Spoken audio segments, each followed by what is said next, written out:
حالات زمانہ کے اعتبار سے اور ہماری حالتوں کے اعتبار سے ایک بہت ہی عمدہ شعر ہے جو بالکل صادق آتا ہے۔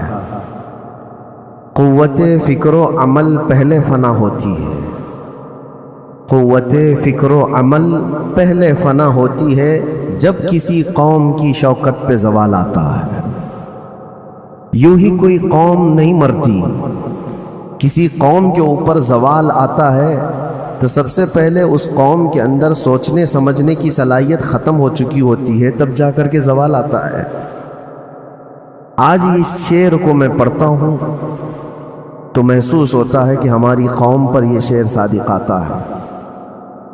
قوت فکر اور عمل یہ پہلے رخصت ہو گئی ہے، جس کی وجہ سے یہ زوال آ رہے ہیں۔ لوگ اب حادثوں پر بیٹھ کر کے چرچا کرتے ہیں، حادثہ ہونے سے پہلے جو فکر ہونی چاہیے وہ مفقود ہے۔ گھر جلنے کے بعد پھر میٹنگ کرنے کا مطلب کیا ہے؟ اس سے سیفٹی کے لیے پہلے سے انتظامات ہوں تو اس کو لائق و فائق اور دانش مندی سمجھا جائے گا۔ آج کے وہی حالات ہیں میرے عزیزوں۔ آپ کو پتہ ہے کچھ قومیں ایسی ہیں جو فیوچر پلاننگ کے لیے 100 سال کے بعد کا سوچتی ہیں، جبکہ یہ اسلام کا حصہ تھا۔ نبی کونین صلی اللہ علیہ وسلم نے 1400 سال بعد ہونے والی چیزوں کی پیشین گوئی فرمائی کہ نہیں فرمائی؟ اللہ کے نبی صلی اللہ علیہ وسلم نے 1000 سال بعد پیدا ہونے والی چیزوں کو پہلے سے بتایا تھا کہ نہیں؟ یہ ساری چیزیں نبی آخر الزمان صلی اللہ علیہ وسلم نے جو بتایا، مطلب یہی تھا کہ اس وقت کے لوگوں کو ضرورت تو نہیں تھی ان حالات کی، پھر بھی حضور ان کو بتا رہے تھے، صحابہ کو۔ آج جو چیزیں پیدا ہونے والی ہیں وہ رسول پاک کو پتا تھا، 1000 سال بعد ہونے والی چیزیں ہیں، لیکن اس وقت کے صحابہ کو یہ باتیں کیوں بتائی جا رہی تھی؟ ان کے حالات تو اس وقت کے نہیں تھے ویسے۔ اس کے باوجود نبی پاک صلی اللہ علیہ وسلم نے ان کو 1000 سال بعد ہونے والی چیزوں کی باتیں اس لیے بتائی کہ یہ دین اسلام فیوچر پلاننگ کے لیے کتنا ایکٹیو ہے، یہ سمجھو آگے کے لیے۔ اس لیے بتایا گیا کہ صحابہ اپنی اولاد کو اور وہ اپنی اولاد کو، وہ اپنی اولاد کو یہ بات منتقل کرتے جائیں اور آنے والے حادثوں سے پہلے سے ذہن پریپیئر رہے، تیار رہے۔ دجال کے فتنے کا ذکر کتنی مرتبہ حدیث پاک میں آیا، امت کو نبی پاک صلی اللہ علیہ وسلم نے یوں ہی نہیں چھوڑ دیا۔ دجال کا فتنہ آئے گا، یاجوج ماجوج کا فتنہ آئے گا، یہ ساری چیزیں بتائی گئی کہ نہیں؟ ہر مسلمان تقریباً جانتا ہے آخر زمانے میں ایک بہت بڑا فتنہ دجال کی صورت میں ظاہر ہوگا۔ تو یہ باتیں اتنے 100 سالوں سے چل رہی ہیں کہ ذہن تیار ہے اس فتنے کو کہ اگر ایسا فتنہ آیا تو ایمان پر ڈٹے رہنا ہے، جمے رہنا ہے۔ یہ بات ہوتی ہے آگے آنے والے حادثات سے قوم کو باخبر رکھنا۔ آج جو حالات ہیں، جب کبھی کوئی چیز لٹ جائے تو سارے لوگ سڑکوں پر آ جائیں گے یا پھر کسی نشستگاہ پر بیٹھ کر کے رات بھر میٹنگ کر کے چلے جائیں گے۔ یہ حادثے ہونے کے بعد کے جو حالات ہیں، یہ وہی چیزیں درشا رہی ہیں کہ قوت فکر و عمل فنا ہو گئی ہے۔ قیادت ہمارے ہاں مفقود ہے، کسی ایک قائد کے تحت کوئی ساری قوم آنا نہیں چاہتی۔ آپ کیا سمجھتے ہیں کہ جو ہمارے ساتھ حالات پیش آ رہے ہیں، کبھی مسجدوں کو لے کر، کبھی خانقاہوں کو لے کر، کبھی بزرگوں کے نام کو لے کر، اب ہمارے وقف کی جائیداد کو لے کر، یہ سارے جو معاملات ہیں یہ اچانک آنے والی چیزیں نہیں ہیں۔ بھانپ لیا گیا ہے تمہاری پوری طبیعت کو، تمہارے مزاج کو، کہ فکر و عمل کی قوت ان کی ختم ہو چکی ہے۔ ان کو 2 چند چیزوں میں ہی راضی کیا جا سکتا ہے۔ دنیا یہ سمجھ رہی ہے، جس کی وجہ سے کھلواڑ پر کھلواڑ ہوتے چلے جا رہے ہیں، اور ان کو یہ بھی پتہ ہے کہ یہ کچھ نہ کر سکیں گے۔ میرے عزیزو، آپ نا امید اور مایوس نہ ہو کہ ہم سے کچھ نہیں ہوگا۔ اللہ کریم چاہے تو ایک بندے سے بھی پوری دھرتی پر زلزلہ لا سکتا ہے۔ اللہ کریم کی ذات پر یقین اور توکل رکھو۔ سرکار غریب نواز ہندوستان آئے تھے تو بہت بڑی فوج لے کر نہیں آئے تھے، اللہ کی ذات پر بھروسہ کر کے آئے تھے اور 90 لاکھ لوگوں کے دلوں میں چراغ اسلام جلا دیا تھا. وہ یقین اور توکل کے ساتھ آئے تھے. آج لوگوں کے دلوں کے اندر جو مایوسی اور نا امیدی ڈالی جا رہی ہے کہ کچھ ہوگا نہیں، ابھی کچھ کرنے سے کچھ نہیں ہوگا، یہ نا امیدی اور مایوسی تمہاری طبیعت میں کیوں آئی؟ کیا تمہارا رب تبارک و تعالیٰ کی ذات پر یقین کمزور ہو گیا؟ اگر یہ اس طرح کی بیماری آئی ہے تو پھر بدر پڑھ لینا. جب رسول پاک صلی اللہ علیہ وسلم کے ساتھ وہ صحابہ جا رہے تھے، ان کو اچھی طرح پتا تھا کہ سامنے آنے والی فوج کتنی طاقت لے کر آ رہی ہے. 1000 لوگ آ رہے ہیں، ہاتھی گھوڑے ان کے پاس، ہتھیار اور اسباب ان کے پاس ہے، کھانے پینے کی مزے کی ساری چیزیں لے کر کے آ رہے تھے مکہ والے. اور ادھر صحابہ ننگے پیر ہیں، 313 کے پاس 4 گھوڑے ہیں، پیدل چلے آ رہے ہیں. چھاؤں لینے کے لیے کوئی جگہ تک نہیں ہے ان کے پاس. ایک کھجور کسی کے پاس ہو تو 10 لوگ اس پر اکتفا کر لیں. فاقے پر فاقہ کرنے والے وہ صحابہ، لیکن انہوں نے یہ نہیں کہا کہ اللہ کے نبی صلی اللہ تعالیٰ علیہ وسلم سے کہ ہمارے پاس اسباب کی کمی ہے، ہتھیار کی کمی ہے، کچھ نہیں، ہمارے پاس سواری نہیں ہے. بغیر سواری کے 180 کلومیٹر مدینے سے چل کر کے وہ بدر پہنچے تھے، بدر تک پہنچے تھے. اور اس وقت اپنی ساری محنتیں، اپنی ساری قوتیں انہوں نے زمین پر لا کر رکھ دیں. پھر بدر کے میدان میں جب پہنچے تب اللہ کریم کی بارگاہ میں دعا کیا تھا میرے مصطفیٰ نے، اے اللہ اگر اس نہتی قوم کو تو نے فتح نہیں دی تو پھر قیامت تک اس روئے زمین پر سجدہ کرنے والا کوئی نہیں ہوگا. یہ محبوبانہ انداز تھا میرے مصطفیٰ کا. وہ دعا مدینے میں بیٹھ کر کے بھی تو کر سکتے تھے. 180 کلومیٹر دور اتنی مصیبت میں دھوپ میں چل کر کے جانے کی کیا بات تھی؟ ننگے پیر صحابہ گئے ہیں، فاقے پر فاقہ کیے ہوئے. وہ مدینے میں بیٹھ کر دعا کرتے تو کیا رحمت للعالمین کی دعا قبول نہیں ہوتی؟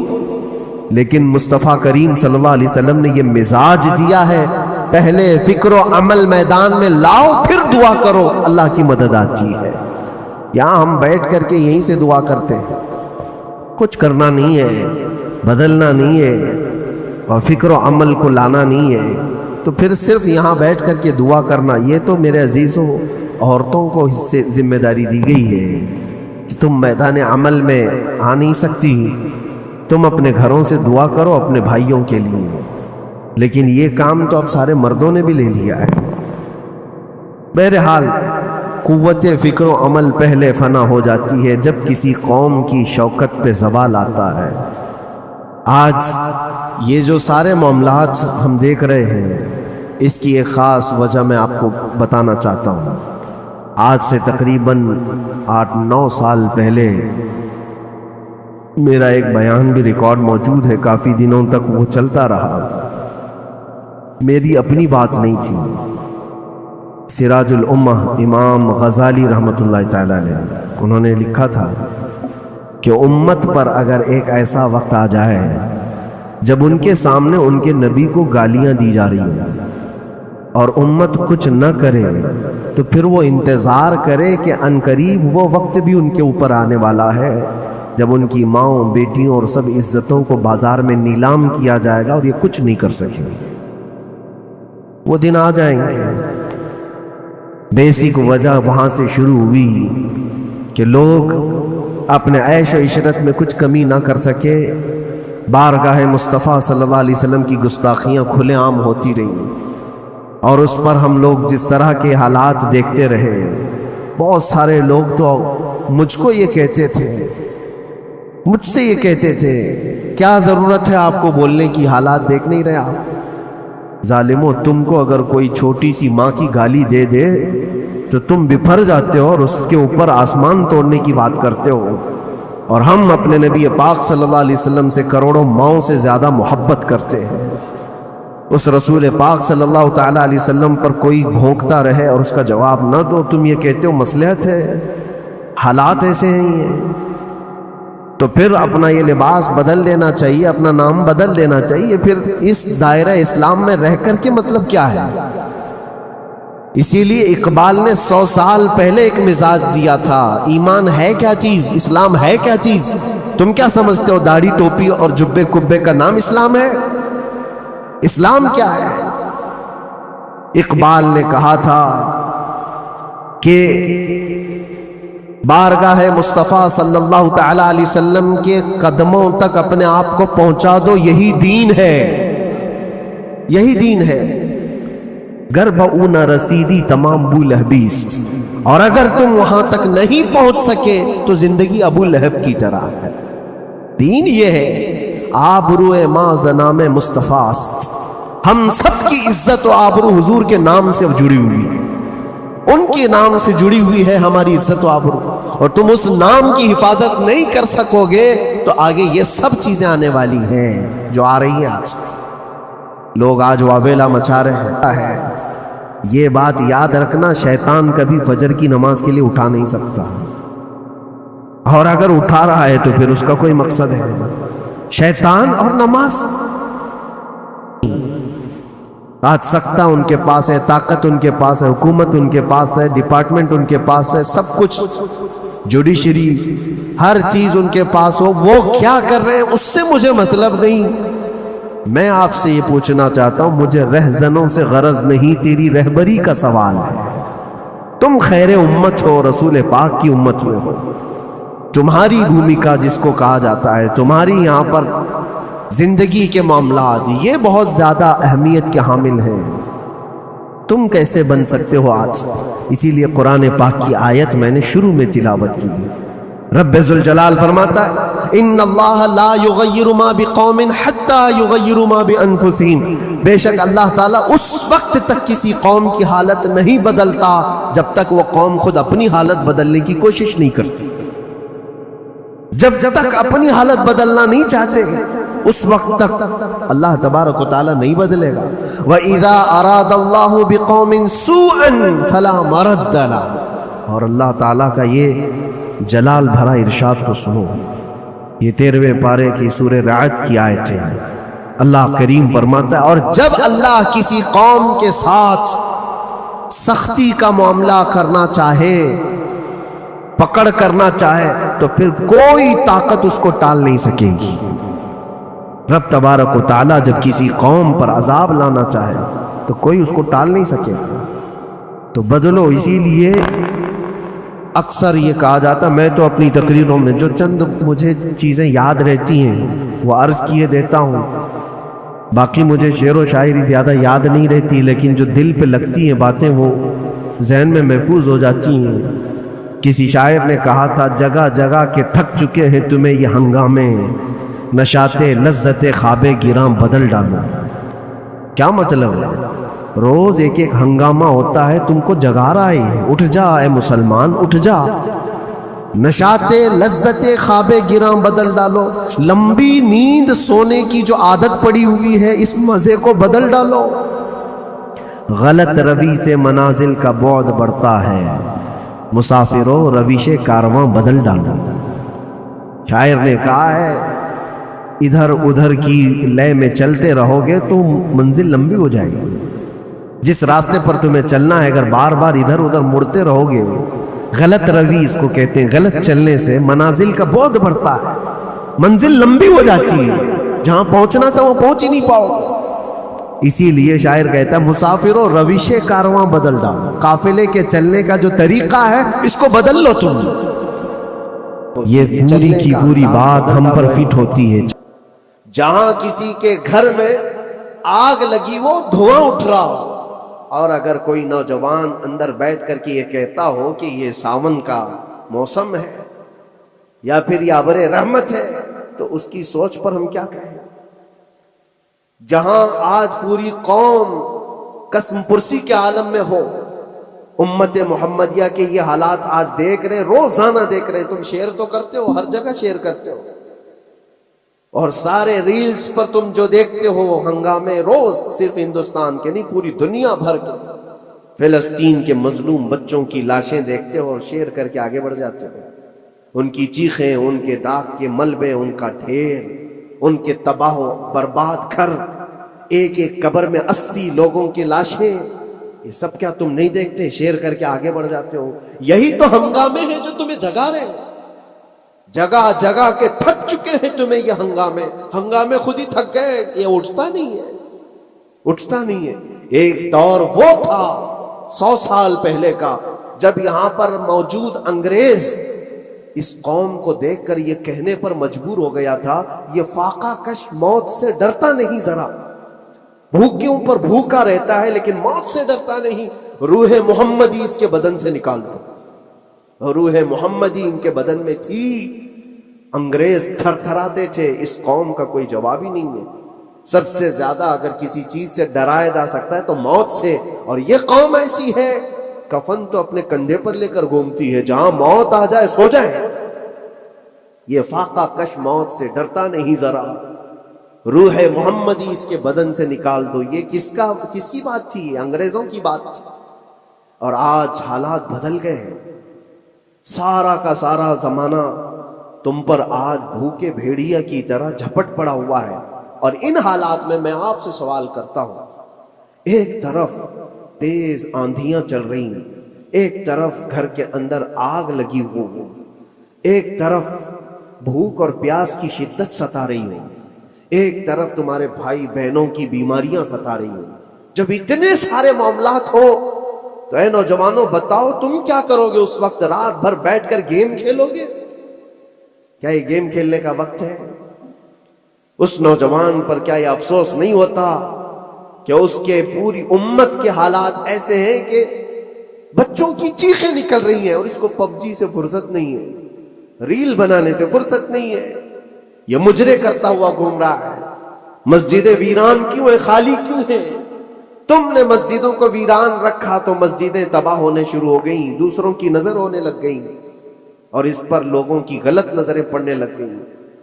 آ جاؤ اے مسلمانوں، میرے مصطفیٰ کریم صلی اللہ تعالیٰ علیہ وسلم کی ہدایات پر ایک بات چیلنج کے ساتھ کہتا ہوں، تمہارا نام اگر نبی پاک صلی اللہ علیہ وسلم کے نام سے جڑا ہے تو یہ چیلنج کے ساتھ میں کہتا ہوں، اس رہتی دنیا میں تمہیں پوری طاقتیں مل کر وہ عزت نہیں دے سکتی جو میرے مصطفیٰ کے قدموں کی وابستگی دے گی۔ کوئی تمہیں عزت نہیں دے سکتا، تمہیں وہیں آنا پڑے گا، اسی پوائنٹ پر آنا پڑے گا جہاں پہنچ کر کے خالد بن ولید نے عزت پائی تھی۔ اسی نقطے پر آ کر جمع ہو جاؤ جہاں عمر پہنچے تھے تو فاروق اعظم بن گئے تھے، اسی نقطے پر آ جاؤ جہاں علی پہنچے تھے تو حیدر کرار بنے تھے۔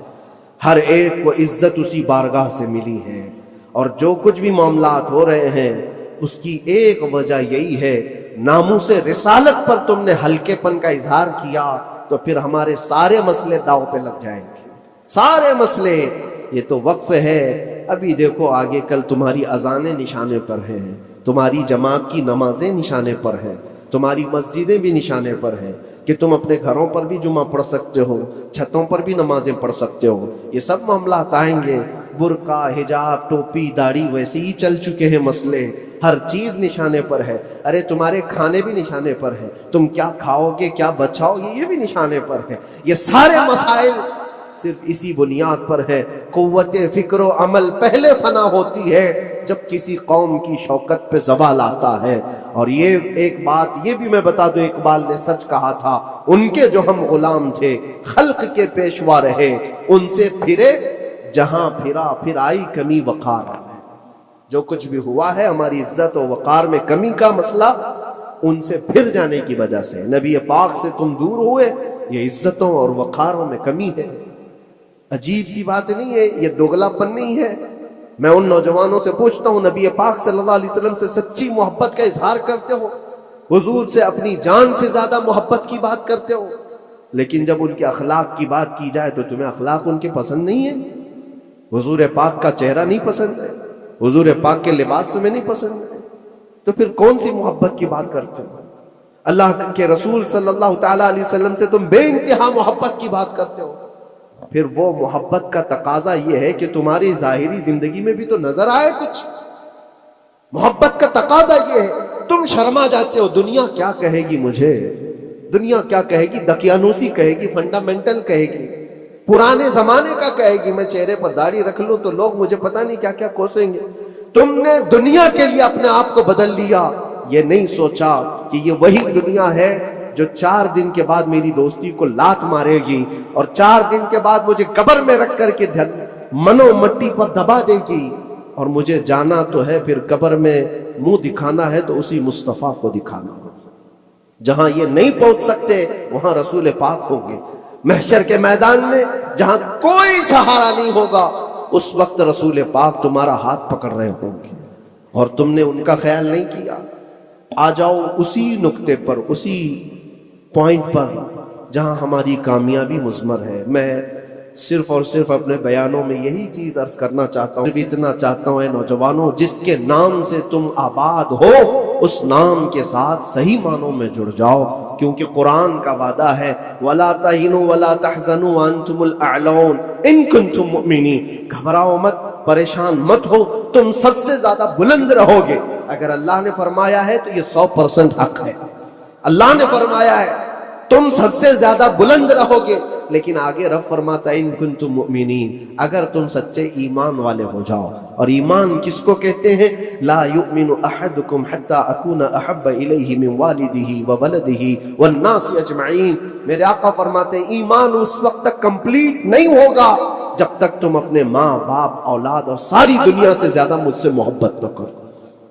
یہ ہے، اور اخیر میں یہی کہوں گا، ہر مسئلے کا حل، سارے تمام ایشوز کا خلاصہ، علاج ایک ہی چیز میں ہے کہ محمد سے وفا تمہیں ہے تو ہم تیرے ہیں۔ یہ جہاں چیز ہے کیا، لوح و قلم تیرے ہیں۔ لوگ انتظار میں ہیں، بہت سارے لوگ یہ پوچھتے بھی ہیں ہمیں کیا کرنا چاہیے، ہمیں کیا کرنا چاہیے۔ ظلم پہ ظلم ہوتا جا رہا ہے، ظالم اپنے انجام پر ضرور پہنچیں گے، کیونکہ قرآن میں اللہ کا وعدہ ہے وَسَيَعْلَمُ الَّذِينَ ظَلَمُوا أَيَّ مُنْقَلَبٍ يَنْقَلِبُونَ۔ ان قریب ظالم یہ دیکھ لے گا کہ اللہ اس کو کس پلٹی پر پلٹائے گا، کس کھائی میں گرائے گا، اسے اندازہ بھی نہیں ہوگا، اس کے بنے ہوئے جالوں میں وہ خود پھنسے گا۔ ظالموں کی ایک لمبی تاریخ ہے اور ان کو بھی پڑھنا چاہیے جو آج ظلم کر رہے ہیں، لیکن تمہارا کردار کیا ہو، اس سلسلے میں جو ہمارے بچے یا نوجوان سوال کرتے ہیں کیا کرنا چاہیے۔ پہلے سب سے پہلی چیز میں یہ کہتا ہوں، جتنا کھو چکے، جتنے جا چکے اور جو اب برباد ہوا ہے، اس چیز پر منتھن کرنا، اس چیز پر بیٹھ کر میٹنگ کرنا، اس سے پہلے میں چاہتا ہوں کہ آگے ہونے والے نقصانات سے پہلے اپنے آپ کو بدل لو۔ آگے جو بڑے حادثات آنے والے ہیں، آگے جو بڑی آندھیاں آنے والی ہیں، اس سے پہلے اپنے دروازے ٹھیک کر لو، اپنی زندگیاں سدھار لو۔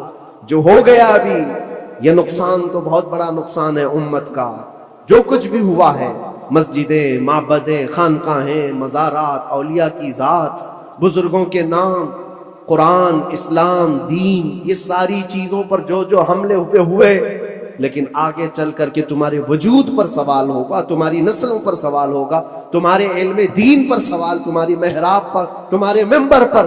کل کو دیکھنا یہ آزادی بھی ختم کر لی جائے گی، ممبر سے کوئی کھلے عام بول بھی نہیں سکے گا۔ یہ آج جو ہم بیان کر رہے ہیں، آگے چل کر کے دیکھنا یہ آوازیں بھی بند کر دی جائیں گی کہ کھلے عام کوئی مولوی بول نہ سکے، جو ہم چاہیں وہی بولیں۔ میرے عزیزوں، اس وقت کے ان حادثوں سے بچنے کے لیے میں کہتا ہوں ابھی اپنے آپ کو بدل لو، مسافروں روش کارواں بدل ڈالو، اٹھو وگرنہ حشر نہ ہوگا پھر کبھی، دوڑو کہ زمانہ چال اپنی چل گیا۔ اللہ کریم ہم سب کی قوت فکر و عمل پھر سے عطا فرمائے۔